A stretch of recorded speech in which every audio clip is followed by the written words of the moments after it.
Hey guys, welcome back to Clownfish TV. This is Neon. I'm not here with Geeky Sparkles. I'm going to talk about Joker 2. Disclaimer, I have not seen Joker 2 yet. Fully a do. Is that what it's called? Fully a do? Looks like it's fully a dud or fully a dud. Yeah, it's not looking too good. Everything I've heard about the movie, most of the people that have seen it were incredibly disappointed. A lot of them were very, very angry. There were some people, honestly, that did like it and they understood what they were going for. But it's definitely not what audiences expected, and it's going to be a very divisive film. I feel like, based on what I've heard, this is going to be one of those sequels that, you know, if I actually subject myself to it, I'm going to wish I could unwatch it. I've had a handful of experiences like that where I loved the original movie and then I watched the sequel and I'm like, God, I wish I could unwatch that movie so I can enjoy the original again. You know, because like sometimes they just completely undo the first movie with the sequel.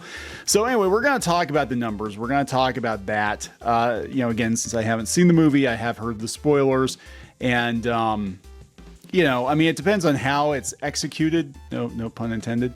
But it depends on how they execute it as to whether or not it works. And again, I can't say because I haven't seen it. I don't like what I'm hearing, though.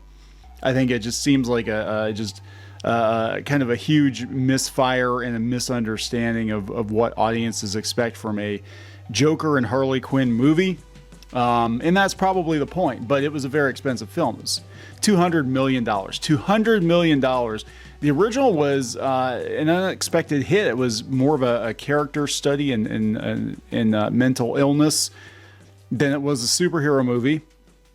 And if you went in with those expectations, you know, it was a pretty good movie. I didn't love it.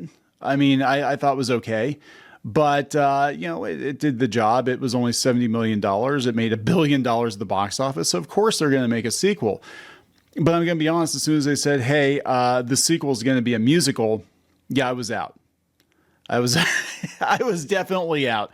So let's talk about this. Before we get into it any further, please subscribe for more pop culture news, views, and rants, guys. Check out clownfish-.com.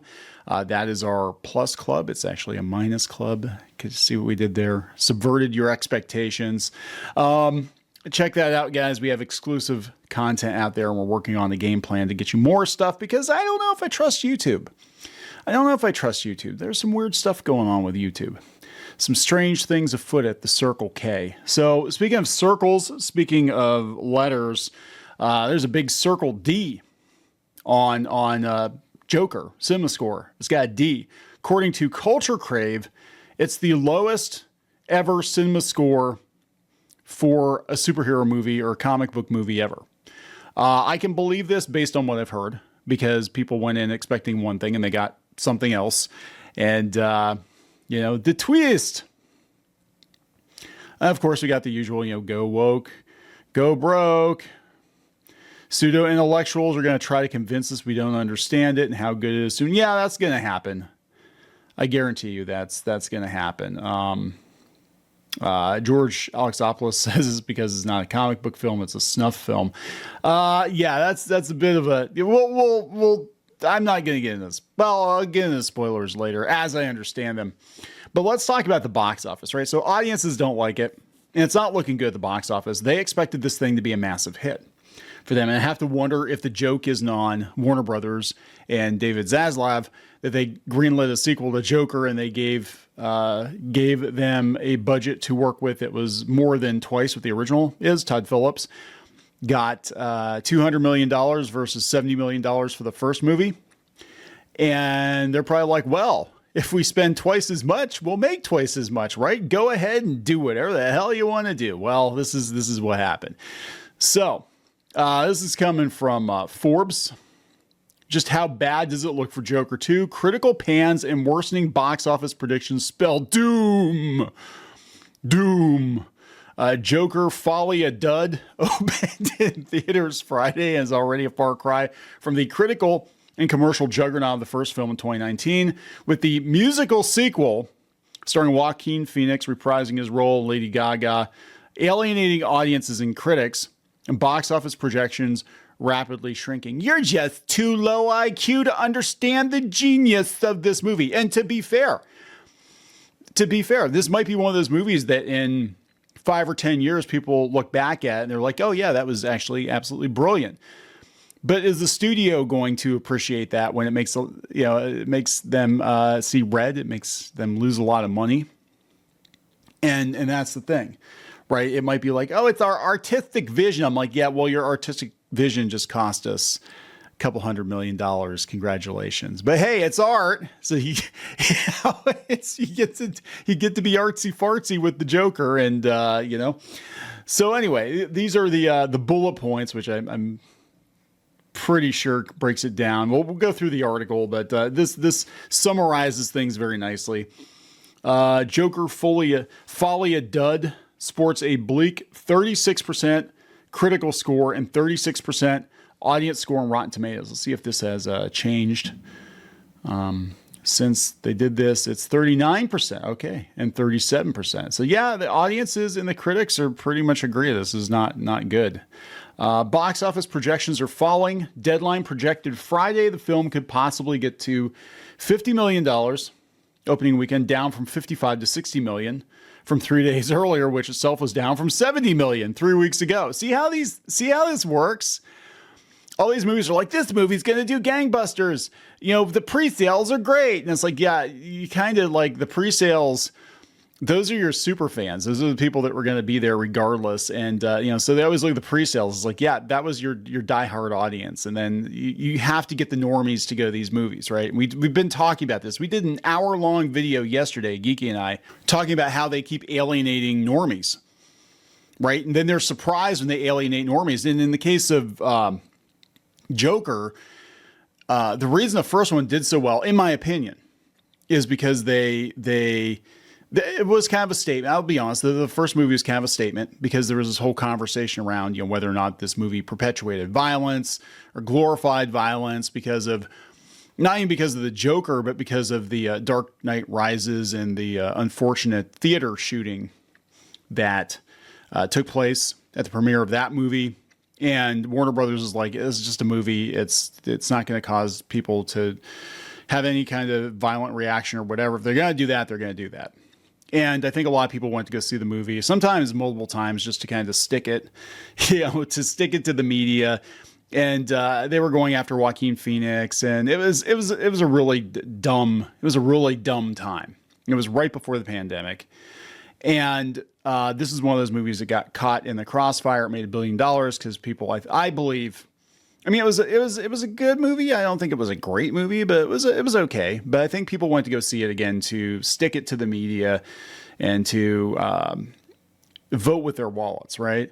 This movie, as I understand it from the plot leaks, basically undoes the first movie. And it's almost like now they're trying to stick it to the audience. And trust me, the audience feels that. And it's an awful lot of money to spend to get your point across, right? The point being, Joker's not the good guy. He's not the hero, right? And there's a lot of people that want to take it further than he does. And that's a lot of money to stick it to the chuds. But whatever. I think the word's getting out. The word is getting out, and people are like, yeah, it's just not good, guys. And so that's what's going to happen. People are going to go see it. The buzz is going to be bad, and more people are going to decide not to see it. Because anymore, people do wait a couple days to go see a movie until they get reviews from people whose opinions they trust. Because you can't believe the media, right? So you can't, because they're always going to spin it one way or the other. So yeah, they're going to wait, and they're just not going. The declining box office forecasts are bad news for a movie produced on a much higher budget than its predecessor. Joker grossed over $1 billion in theaters worldwide, vastly exceeded box office expectations on a modest $70 million budget. The second one carries a hefty $200 million price tag. A good chunk of that probably went to Lady Gaga. I'm just saying. The film could get off to a better start internationally, with Deadline projecting a $140 million global opening, which it said is not necessarily bad, though markedly lower than the first Joker film. I think too, a lot of people went to the first Joker expecting comic book Joker, and Joker was not a comic book movie. I mean, well, it might be a comic book movie, but it definitely was not a superhero movie. So I'm waiting for them to be like, it's superhero fatigue. I'm like, Joker is not, it's not comic book Joker. And again, going back to the ending of this movie, it actually in a weird way makes sense because this is not the comic book Joker. This is not the clown prince of crime. Arthur Fleck is just a guy mentally ill guy with a lot of problems, you know. Joker 2 made $7 million from Thursday previews. Variety reported nearly half that the original did in 2019. Yeah, so they're talking about like how amazing the first one was, and then they're talking about this being a musical. Say critics who reviewed the movie seem to agree that it's a musical, though the film's cast and director have refrained from actually calling it a musical. Does it have a lot of singing and dancing in it? Does it advance the plot with singing and dancing? Then it's a musical, right? And from what I've seen, there's a lot of singing and dancing. I don't want singing and dancing in my Joker movie, unless I joked on Twitter. I said, yeah, unless we've got a musical number of the Joker, you know, dancing around Jason Todd's broken body, I really don't want to see that. Lady Gaga said she wouldn't necessarily say it's actually a musical. The way the music is used is to give the characters a way to express what they need to say because the scene and dialogue is not enough. Her comments faced some pushback from people who felt she had actually described a musical. Yes! That is literally a musical. She also said she wasn't playing Harley Quinn, and she is kind of, I guess, she gets off on a technicality, I guess. Todd Phillips acknowledged that the Joker sequel does fit the definition of a musical, but he said he hesitates to call it one because he feels musical has a positive connotation. And I don't know that you leave this movie feeling better than you did when you walked in. No, it's a downer of a movie. Again, having not seen it, having read the spoilers, I'm like, okay, yeah, people are not going to like this. So really it comes down to, you know, are normies going to go see this movie? And the answer is, I don't think they are. Or if they do, they're going to tell their friends not to bother. You know, we've got other YouTubers out. Phil DeFranco is like, he's debating on whether or not he's going to go see it. Is it so bad, but you should experience it in theaters for that experience with others? It's kind of Batman and Robin for me. I actually had the misfortune of going to the theater to see Batman and Robin, and I almost walked out. I don't even think I was halfway through. I was about a third in. I'm like, what am I watching? What am I watching? Are you wait until it's available at home, or do you skip it altogether? People saying just watch Transformers 1 instead. Yeah, a lot of people writing me now like, hey, Transformers 1 was pretty good. I'm like, yeah, it's too late. It's too late now. They anti-marketed Transformers 1 into oblivion. So even if the movie is good, it's in and out of theaters already. Andy here says, if you like character assassinations and musicals, go for it. Everything you like about Arthur, they destroy everything about him. I think is a waste of time. Yeah, I think the artistic statement, again, as I understand it from this movie, is to basically deconstruct Joker because, you know, the chuds. And that's not a good enough reason to spend $200 million. So I think the joke is actually on Warner Brothers. And we'll see how it does after this weekend. But it's not looking good, guys. Again, that's just purely numbers. And, you know, audiences have expectations from franchises. And, you know, they don't like deconstruction. We're over that. We're over subverting your expectations, right? And honestly, I mean, for all the talk of like, oh, Joker is such a brilliant movie, it really wasn't. It was just kind of a pastiche of 70s movies, mostly Taxi Driver. You know, it's like it wasn't really. I mean, it was done well, but it wasn't unique. I mean, it really wasn't a completely unique movie, and I don't know. They got lucky the first time, I think, right? So I'm gonna wrap it up. Please subscribe. We'll talk later.